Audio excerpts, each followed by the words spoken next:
بسم اللہ الرحمن الرحیم۔ السلام علیکم۔ رمضان المبارک میں غامدی صاحب کے ساتھ نشریات کا ایک خصوصی سلسلہ لے کر حاضر خدمت ہیں۔ دنیا نیوز کی رمضان ٹرانسمیشن میں آغاز کرتے ہیں۔ ہمارے ساتھ موجود ہیں ہمیشہ کی طرح جناب جاوید احمد غامدی صاحب۔ السلام علیکم غامدی صاحب۔ وعلیکم السلام۔ ہم سے بہت شکریہ آپ کے وقت کا۔ پروگرام میں ہم ابتدا میں قرآن مجید کے اندر زیر بحث اخلاقیات سے متعلق ایسے معاملات جن کو اس مہینے میں مسلمان اپنا کے اپنے آپ کو اللہ کی بارگاہ میں سرخرو کر سکتے ہیں، معاملات کو زیر بحث لاتے ہیں۔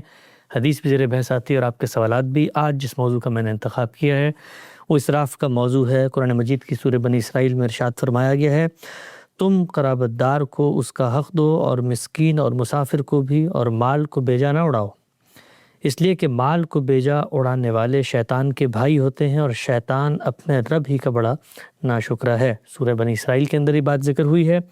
اس بات کی توضیح میں بھی غامدی صاحب نے اپنی تفسیر البیان میں کچھ نکات لکھے ہیں، میں چند پڑھ دیتا ہوں۔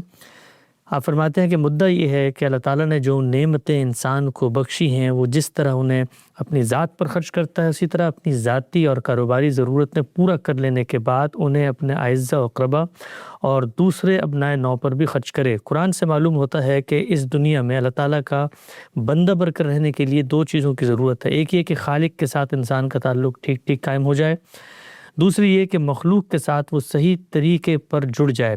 پہلی چیز نماز سے حاصل ہوتی ہے جو اللہ تعالیٰ کی محبت کا ولین مظہر ہے، دوسری انفاق سے جو اس کی مخلوق کے ساتھ محبت کا ولین مظہر ہے، پھر اس کا صلہ بھی خدا ہی کی محبت ہے۔ اس لیے کہ انسان جو کچھ خرچ کرتا ہے اسے در حقیقت آسمان پر جمع کرتا ہے، اور سیدنا مسیح علیہ السلام کے الفاظ میں اس کا دل بھی اس کے نتیجے میں وہیں لگا رہتا ہے۔ رام صاحب، دنیا کے اندر اللہ تعالیٰ نے انسان کی فطرت میں جن چیزوں کی محبت کو پیوست کر دیا ہے وہ مال بھی ہے۔ مال آدمی کماتا ہے اس لیے کہ اسی سے زندگی کا سروائیول بھی جڑا ہوا ہے۔ مال کمانے کے بعد حرص، لالچ، اس مال کو خیر اپنی ذات پر خرچ کرنا، اس مال کے ذریعے سے لوگوں میں اپنی شیخی بگاڑنا، اپنا تفوق، اپنی برتری، اپنا علوف ثابت کرنا، یہ بھی ہمیں نظر آتا ہے بڑا مشکل کام ہے۔ جب آپ کے ہاتھ میں پیسہ آ جاتا ہے، مال آ جاتا ہے، اس کے بعد آپ اپنی ذات، اپنی ضروریات سے اوپر اٹھ کے سوچیں۔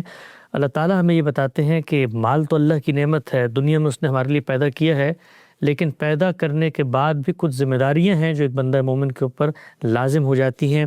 اسراف کا یہاں پہ ذکر ہوا، کچھ تفصیل فرمائیے گا۔ اللہ تعالیٰ نے جس طرح کہ میں نے یہاں وضاحت کی ہے، دو ہی چیزوں پر اپنے دین کی پوری ہدایت کی بنا قائم کی ہے۔ ایک یہ کہ ہم اپنے پروردگار کو پہچانیں، اس کی سچی معرفت حاصل کریں، پھر یہ سمجھیں کہ اس کے ساتھ ہمارے تعلق کی کیا نوعیت ہے، اور جب یہ سمجھ لیں تو اپنے دل سے، اپنی زبان سے، اپنے اعمال سے، اپنے اعضاء و جوارح سے اس کا اظہار بھی کریں۔ اس سے عبادات وجود میں آ جاتی ہیں۔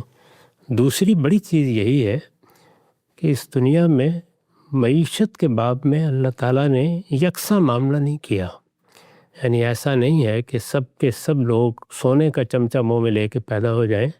لوگوں کے حالات میں تفاوت ہے، لوگوں کو جو کچھ ماضی سے حاصل ہوتا ہے اس میں بڑا تفاوت ہے، لوگوں کی صلاحیتوں میں بڑا فرق ہے۔ اس کا نتیجہ یہ نکلتا ہے کہ کچھ لوگ اس دوڑ میں بہت آگے چلے جاتے ہیں، کچھ پیچھے رہ جاتے ہیں۔ یہ تو بالکل صحیح ہے کہ سوسائٹی کو، معاشرے کو ایسا اہتمام کرنا چاہیے کہ لوگوں کے لیے منصفانہ مواقع رہیں، لوگ اپنی صلاحیت کے لحاظ سے معیشت کی جدوجہد کر سکیں۔ اس کا اگر کوئی نتیجہ نکلے تو اس کے راستے میں کوئی رکاوٹیں نہ پیدا کی جائیں۔ یہ سب ہوگا، لیکن کس حد تک ہوگا؟ اتنا ہی ہو سکتا ہے جتنا انسان کی حد وسع میں ہے۔ اس سب کے باوصف لوگ پیچھے رہ جائیں گے۔ تو اللہ تعالیٰ نے یہ بتایا ہے کہ ہم نے یہ فرق اسی لیے رکھا ہے کہ دنیا میں ابتلاء کا قانون کار فرما رہے۔ اس کا نتیجہ یہ ہے کہ جس کو دیا ہے اسے بھی ہمیشہ یہ چیز پیش نظر رکھنی چاہیے کہ یہ میرے پروردگار کی عنایت ہے، میرا کوئی استحقاق نہیں تھا۔ میں نے اگر کچھ محنت کی ہے تو اس محنت کو برابر اسی نے کیا ہے۔ دنیا میں کتنے لوگ ہیں کہ جو اپنی ساری قوت نچوڑ دیتے ہیں لیکن نتیجہ نہیں نکلتا۔ یہاں جو قوانین کار فرما ہے وہ اس طرح کے نہیں ہیں کہ ہر حال میں ریاضیاتی قاعدوں پر نتیجہ خیز ہو جائیں گے، ان میں بھی بڑا تفاوت باقی رہتا ہے۔ تو یہ میرے رب کی عنایت ہے، یہ اس کا کرم ہے، اس نے مجھے دیا ہے تو اب میری کچھ ذاتی ضرورتیں ہیں، کچھ کاروباری ضرورتیں ہیں، کچھ حال کی ہیں، کچھ مستقبل کی ہیں۔ ان سے زائد اگر مجھے کچھ ملا ہے تو یہ معاشرے کا حق ہے۔ یہی بات پیغمبروں نے بتائی ہے کہ اسی لیے انفاق، اللہ کی راہ میں خرچ کرنا، دوسروں کی ضرورت کا خیال رکھنا، بلکہ بنیادی اخلاقیات میں اس کو شامل کر دیا کہ وَإِيتَاءِ ذِي الْقُرْبَى۔ قرآن مجید نے یہ بتایا کہ تمہیں اپنے اعزاء اقربا کی ضرورتیں پوری کرنی ہیں، اپنے دائیں بائیں دیکھنا ہے کہ کوئی عزیز، کوئی قریبی وہ کسی ایسی ضرورت میں محتاج تو نہیں ہو گیا جو اس کے لیے جینا ہی دوبر کر دے۔ تو تم آگے بڑھو، اگر اللہ نے تمہیں کچھ زیادہ دیا ہے تو یہ سمجھو کہ اس میں ان لوگوں کا حق ہے۔ وَفِي أَمْوَالِكُمْ حَقٌّ لِلسَّائِلِ وَالْمَحْرُومِ، اس حق کو خوش دلی کے ساتھ اور فراخی کے ساتھ ادا کرنے کی صحیح کرو۔ اسی کو ہمارے ہاں انفاق کہا جاتا ہے۔ بالعموم لوگ یہ خیال کرتے ہیں کہ ہم نے اگر زکوٰۃ دے دی تو یہ حق ادا کر دیا۔ انفاق اس سے بہت برتر چیز ہے۔ زکوٰۃ تو وہ لازمی حق ہے جو اللہ تعالیٰ نے سوسائٹی کے حوالے سے عائد کر دیا ہے، یعنی چونکہ ریاست کا ایک نظم قائم ہونا ہے، معاشرے نے اپنی تنظیم کرنی ہے، اس کی ضرورتوں کے لیے زکوٰۃ لازم کی گئی ہے۔ اصلاً انفاق کا مطالبہ ہے، یعنی انسان اللہ کی راہ میں فراخی کے ساتھ خرچ کرے۔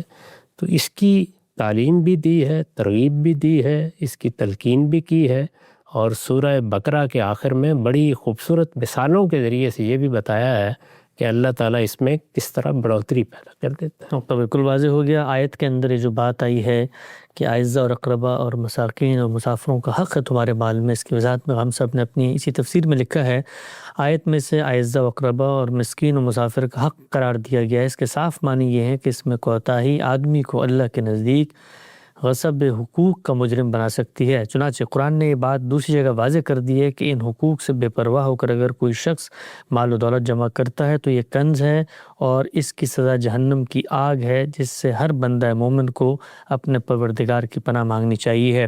اسی آیت میں آگے یہ بات زیر بحث آئی تھی کہ آپ لوگوں کو خرچ اخراجات میں اعتدال کا رویہ اپنانا چاہیے ہے، بے پرواہ ہو کر سب چیزیں خرچ نہیں کر دینی چاہیے۔ اس کی وضاحت میں بھی ہم سب نے لکھا ہے، یہ اس لیے فرمایا ہے کہ انفاق فی سبیل اللہ کی توفیق انہی لوگوں کو ملتی ہے جو اپنے اخراجات میں اعتدال کا رویہ اختیار کرتے اور اللہ تعالیٰ جو رزق انہیں عطا فرماتا ہے اس کو اپنی کسی تدبیر و حکمت کا نہیں بلکہ اللہ کی عنایت کا نتیجہ سمجھتے ہیں۔ اس کی وجہ یہ ہے کہ جو شخص اپنی ضرورتوں کے معاملے میں اعتدال اور توازن کا رویہ اختیار نہیں کرتا، اسے اپنے ہی شوق پورے کرنے سے فرصت نہیں ملتی کہ دوسروں کے حقوق ادا کر پائے۔ ہم نے یہ دیکھا ہے دنیا کے اندر دولت تو اللہ تعالیٰ دے ہی دیتے ہیں، بہت بڑی تعداد میں اس وقت بھی دنیا میں موجود ہے، ان کے پاس مال ہیں، آسائشیں ہیں، اپنی ضروریات کو پورا کر کے زائد پیسہ بھی مل جاتا ہے۔ ہمارے ممالک کا حال اس سے ذرا مختلف ہے، لیکن پوری دنیا کے اندر مسلمانوں کی یہ نوعیت نہیں ہے۔ عالم عرب کو دیکھیں، ترکی کو دیکھیں، ملیشیا کو دیکھیں، لیکن مال ملنے کے بعد خرچ کرنے کا جو جذبہ ہے یہ دیکھا گیا ہے کہ بڑے بڑے امراء میں، بڑے بڑے سلطانوں رئیسوں کے اندر پیدا نہیں ہوتا۔ خرچ کرنے کا جذبہ کیا بچپن سے آدمی میں پیدا کیا جائے، ایک عادت کے جیسے نماز کی ایک عادت ڈالی جاتی ہے، اس طرح خرچ کرنے کی بھی عادت، کیونکہ کسی دوسرے پہ خرچ کرنا بظاہر کوئی آپ کو منفع دے نہیں رہا ہوتا وہاں پہ۔ جتنے بھی محاسن اخلاق ہیں ان کی تربیت کی ضرورت ہوتی ہے، تاہم اللہ تعالیٰ نے طبائع میں فرق رکھا ہے۔ بعض لوگوں کے ہاں چیزوں سے متعلق وہ لگاؤ نہیں ہوتا کہ یہ میری ہے اور اس کو مجھے اپنے جگہ رکھنا ہے اور مجھے کسی اور کو نہیں دینی ہے اور میں اس کو استعمال نہیں کرنے دوں گا، اور بعض لوگ ہیں کہ ان کے ہاں اس طرح کا ایک شح ہوتا ہے طبیعت میں، اس کو قرآن نے بیان بھی کیا ہے۔ تو طبیعت میں جو خرابیاں ہوتی ہیں ان کو بھی تربیت سے درست کیا جا سکتا ہے، اور جو خوبیاں ہوتی ہیں ان کو بھی تربیت سے بڑھایا جا سکتا ہے اور اعتدال میں بھی رکھا جا سکتا ہے۔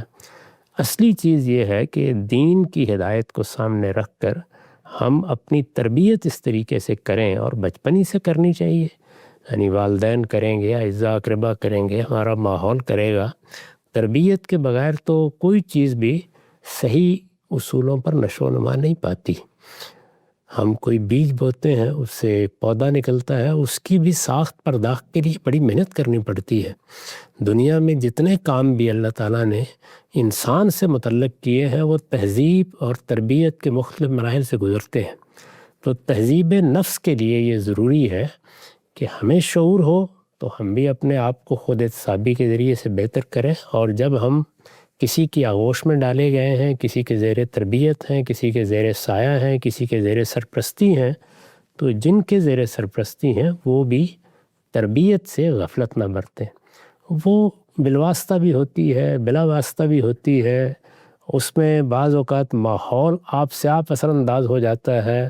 آپ کے والدین، آپ کے اعزاء اقربا، وہ خود مال کو کس نظر سے دیکھتے تھے، ان کو اللہ تعالیٰ نے کوئی نعمت دی تو انہوں نے کس طرح اس کو عام کرنے کی صحیح کی، اپنی ذمہ داریاں کس طریقے سے پوری کیں، تو اس کے انسان کے گرد و پیش میں شواہد ہوتے ہیں۔ اسی طرح سے یہ کوشش کرنی چاہیے کہ لوگ صالحین کی روایات دیکھتے رہیں، یہ دیکھتے رہیں کہ اللہ تعالیٰ نے جن بندوں کو یہ توفیق دی ہے کہ وہ نیکی کی زندگی بسر کریں، انہوں نے کیا رویے اختیار کیے، اس میں صحابہ کرام کی مثالیں لوگوں کے سامنے رہیں، وہ بھی تربیت کا ذریعہ بنتی ہیں، اور آپ کی برادری میں، آپ کے علاقے میں، آپ کے تعلق والوں میں، آپ کے اساتذہ میں اچھی مثالیں موجود ہوں، وہ بھی اثر انداز ہوتی ہیں۔ پھر سوسائٹی میں جو لوگ نمایاں ہو جاتے ہیں، وہ علماء ہوں، وہ سیاستدان ہوں، دانشور ہوں، وہ کیا مثالیں قائم کر رہے ہیں، تو یہ ساری چیزیں مل کے انسان کی تربیت کرتی ہیں۔ تربیت تو ناگزیر ہے، لیکن سارے انسان یکساں نہیں ہوتے، جس طرح کہ میں نے عرض کیا، ان میں اللہ تعالیٰ نے تفاوت رکھا ہے۔ تفاوت کا لحاظ کر کے کبھی کسی چیز کو بڑھانا پڑتا ہے، کبھی کسی کو گھٹانا پڑتا ہے، کسی میں توازن پیدا کرنا پڑتا ہے، اور کسی چیز کے معاملے میں ذرا زیادہ محنت کرنا پڑ جاتی ہے۔ یہی وہ طریقے ہیں جو اللہ تعالیٰ نے بندوں کو سکھائے ہیں، اور اس سے علم بھی بڑھتا ہے اور تہذیب بھی آگے جاتی ہے۔ بالکل ٹھیک، نقطہ بالکل واضح ہو گیا۔ قرآن مجید کی سورہ اعراف میں بھی یہی بات بیان ہوئی ہے۔ اللہ تعالیٰ کو ہر چیز میں اعتدال پسند ہے، حد سے متجاوز رویہ اللہ کو پسند نہیں ہے۔ ارشاد فرمایا ہے، آدم کے بیٹو، ہر مسجد کی حاضری کے وقت اپنی زینت کے ساتھ آؤ اور کھاؤ پیو، مگر حد سے آگے نہ بڑھو، اللہ حد سے آگے بڑھنے والوں کو پسند نہیں فرماتا۔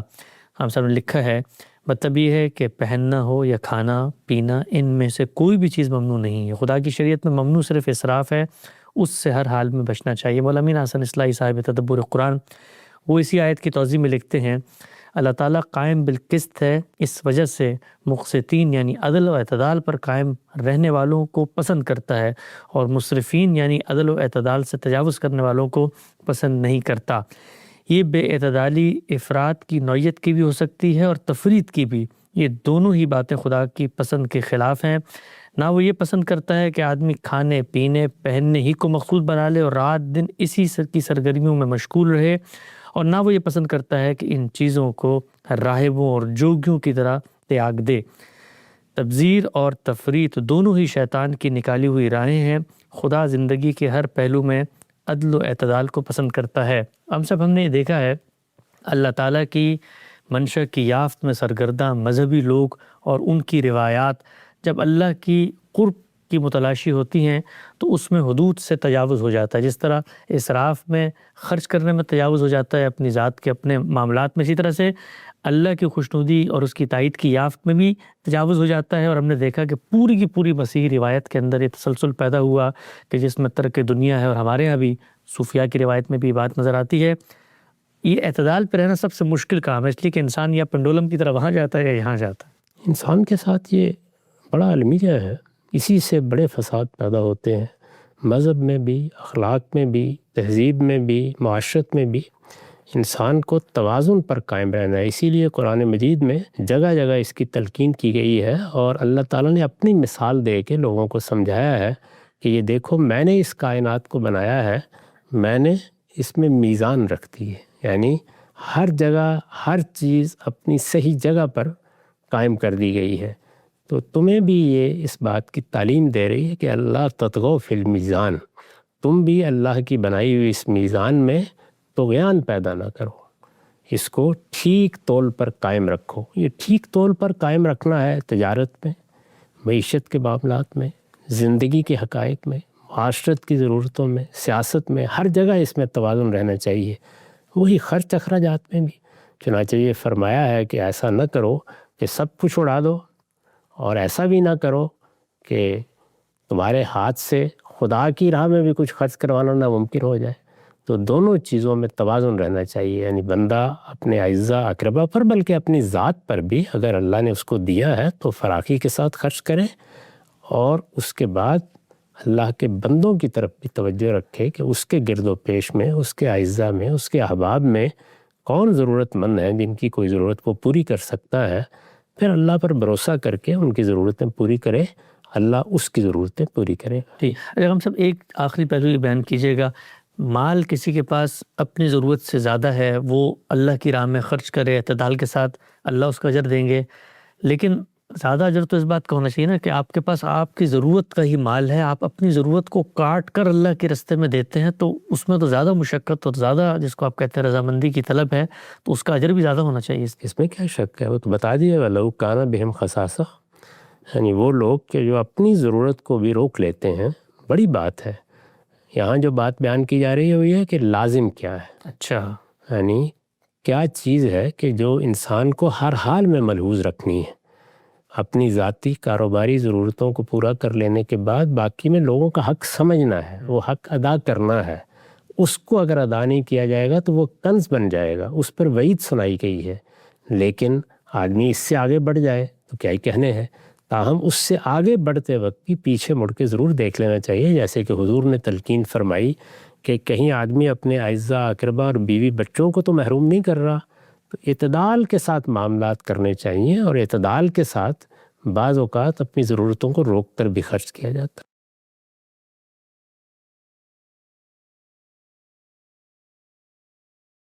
اس وقت پاکستان کے اندر جو معاشی تنگی کی صورتحال ہے، اس میں ہم سب کو چاہیے ہے کہ ہم لوگوں نے اگر کوئی سیونگز کی ہوئی ہیں، کوئی مال جمع کر کے رکھا ہے فیوچر انویسٹمنٹ کے لحاظ سے، اس میں سے ایک حصہ نکال کے اپنے غریب، نادار، مستحق رشتہ داروں کو، پڑوسیوں کو ہم رمضان کے اندر بالخصوص ان کی ضروریات کو پورا کریں۔ سفید پوش لوگ ہوتے ہیں، لوگ اپنی ضروریات کو پیش نہیں کرتے، اور اللہ تعالیٰ غیب سے انشاءاللہ اس طرح کی انویسٹمنٹ کو پورا کر دیتے ہیں۔ سلسلہ گفتگو کو آگے بڑھاتے ہیں، روایت میرے سامنے ہے۔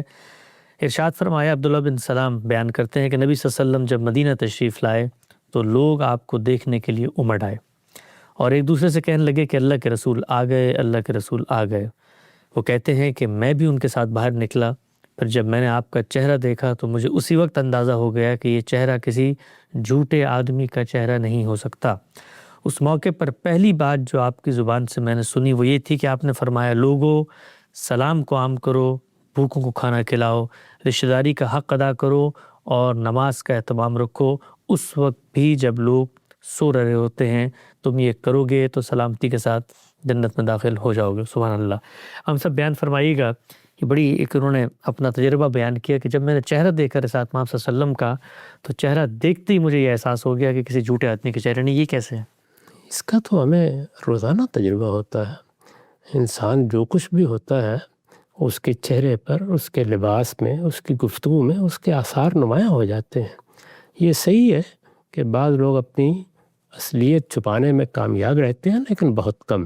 زیادہ تر یہی ہوتا ہے کہ اوباش لوگوں کی اپنی ایک حیت بن جاتی ہے، جھوٹے لوگوں کی اپنی، لوگوں کو دھوکہ دینے، فریب کرنے والوں کی اپنی۔ اللہ کا پیغمبر ہم یہ جانتے ہیں کہ وہ خیر الناس ہوتا ہے۔ اللہ تعالیٰ کسی قوم کے افراد میں سے بہترین شخص کا انتخاب کرتے ہیں۔ یہ بتایا ہے کہ اللہ تعالیٰ ایسے ہی یہ تاج کسی کے سر پر نہیں رکھتے تھے۔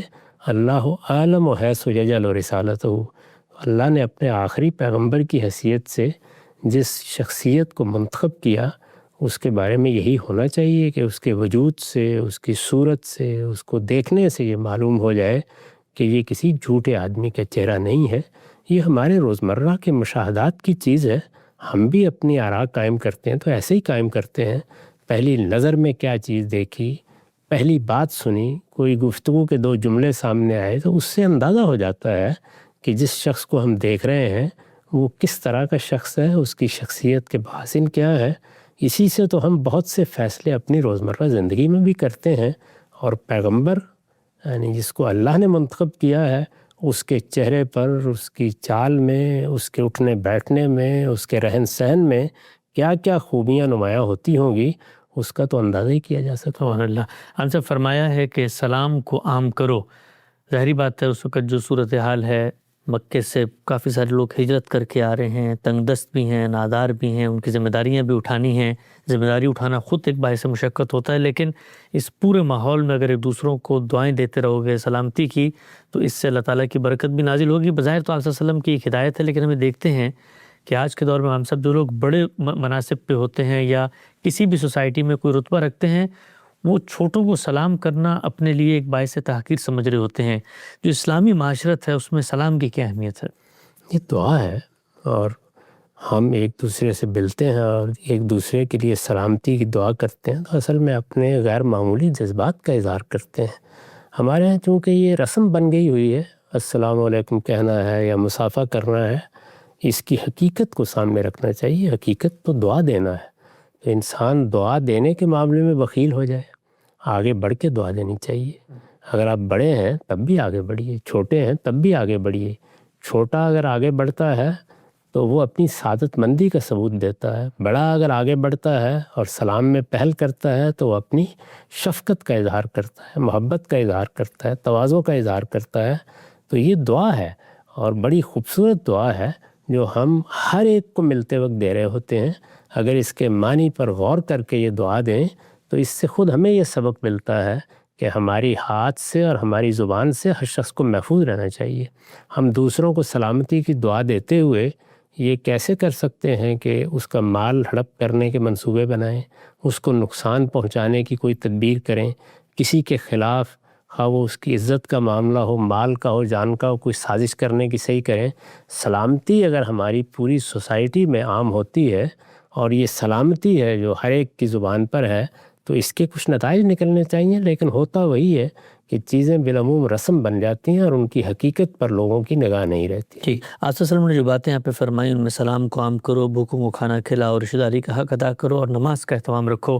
ہم سب نماز کا اہتمام ظاہری بات ہے اللہ کے حقوق میں سے ہے. اللہ تعالیٰ نے ہم پر جو چیزیں لازم کر دی ہمیں ان کو ادا کرنا ہے.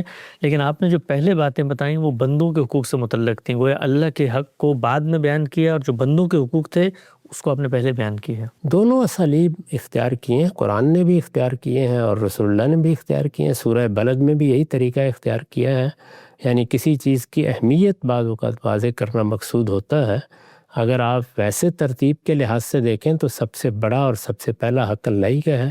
لیکن مخاطبین کے لحاظ سے اس وقت ہمیں کس بات کی طرف ترغیب دلانی ہے، لوگوں میں کیا کمی ہے یا کون سی چیز ہے جس کو مقدم کر کے اگر وہ سمجھیں گے تو اس کے ان کے دل پر یا ان کی شخصیت پر یا ان کی سیرت پر اچھے اثرات ہوں گے. ایک حکیم شخص بعض اوقات ان سب چیزوں کا بات کرنے میں خیال رکھتا ہے. تو وہاں بھی دیکھ لیجیے سورہ بلد میں بھی اسی طرح کیا ہے کہ پہلے یہ بتایا ہے کہ ایک بڑی گھاٹی دنیا میں انسان کو چڑھنی ہوتی ہے اور وہ کیا ہے، اس میں دیکھیے غلاموں کی آزادی کو مقدم کر دیا ہے. لوگوں کی گردنیں چھڑاؤ اور یتیموں کے سر پر ہاتھ رکھو اور مسکینوں کو کھانا کھلاؤ. اور پھر یہ کہا ہے کہ انسان نے جب اس چیز کو سمجھ لیا تو اب گویا اس نے ایمان کی حقیقت کو پا لیا، کیونکہ ایمان کی حقیقت کا ظہور بھی تو ہمارے عمل میں ہونا ہوتا ہے. تو اعمال کو پہلے بیان کر کے پھر اللہ تعالیٰ کی طرف توجہ دلا دی جاتی.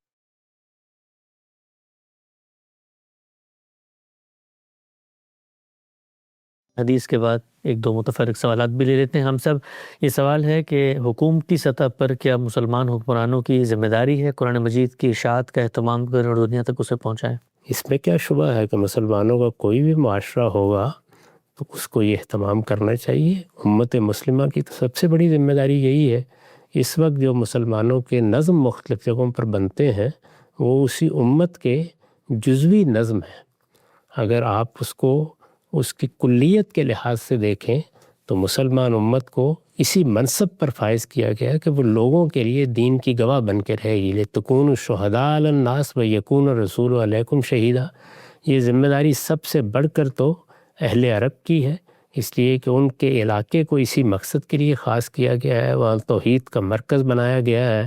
ان کی اولین ذمہ داری یہی ہے کہ وہ بیت اللہ کی طرف لوگوں کو بلائیں اور قرآن مجید کو عام کریں.